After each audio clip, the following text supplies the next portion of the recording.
Hearing the horror stories of health coverage being dropped, you've told us on Facebook about plans that now cost 50% more. So we've been trying to sort through some of the clutter and find out what's really happening to most of us around here in the tri-state. Local 12's Paula Toti crunched some numbers for us. She joins us now with what she found. Paula?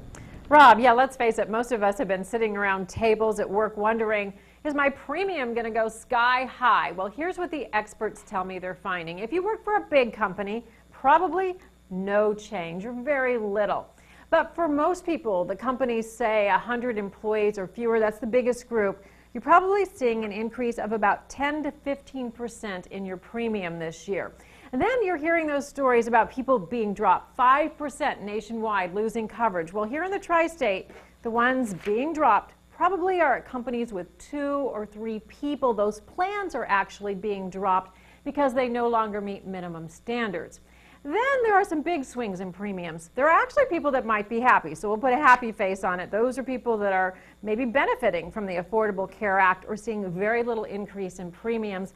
Then you are hearing about people here in the tri-state with 50% increase in their premiums. So now we are going to put a face on these two extremes.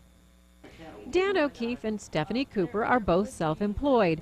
As a sculptor, Cooper has been getting a high deductible plan over the years to keep premiums low. Incredibly high deductibles, and so it's like not having insurance. She went to the government website to find a health care exchange and is so far happy. I think I should get a lower deductible, that's for sure. Instead of being a $10,000 deductible, I should get about a less than $5,000 deductible. As the owner of a communications and marketing company, O'Keefe has also purchased a high deductible plan for just himself. And he just got a letter saying that plan is going up almost 50%. Which caught my attention. But they told me you're probably best off staying with your current plan instead of going into the exchange. What's probably happened for O'Keefe is that now his plan, like all others, has to cover certain basics: maternity coverage, mental health, pediatric dental, things he might not have had before. And more likely the increase is because of new plan ratios. The oldest person on the plan can only be charged 3 times as much as the youngest. It used to be 6 times more. So O'Keefe may be getting less of a price break. And beginning in January, there's no longer a break for being healthy. Also, men no longer get a break over women. Right, that's exactly right. So we're home free on that. So now I think it's a lot more fair. Going forward, Cooper is happy, and O'Keefe is thinking more about what the Affordable Care Act means to his growing company. that the law in general has created a different kind of healthcare consumer.